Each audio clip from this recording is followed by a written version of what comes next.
Hi, welcome to the Just Hack Me at Python tutorial series.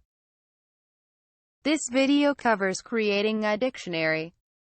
If you enjoy it, please like and subscribe. Let's get started. On the left-hand side of the screen is the syntax for creating a dictionary. To create a dictionary, you give your dictionary object a name. We will call our dictionary My Dictionary. Next, assign the object its keys and values. For our dictionary, U.S. states will serve as the keys and unemployment rates will serve as the value that is assigned to each state key. You will need to enclose the entire list of keys and values using curly braces. Within the dictionary object, each set of key values gets separated by commas. Within each set, colons are used to separate the key from the value.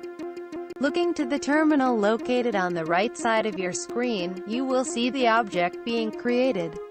You will then see the entire dictionary object being printed.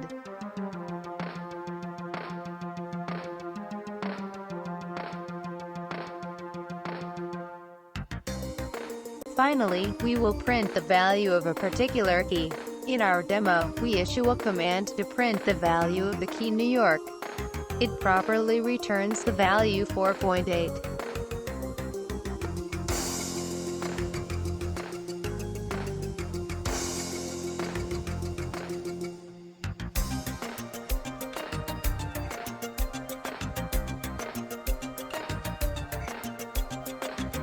Well, that's it. Hope you enjoyed this video. If so, please like and subscribe. Your support is greatly appreciated. This YouTube channel offers various other programming videos and tech-related content. Please feel free to browse the channel. You can also visit the website posted here for additional tech content.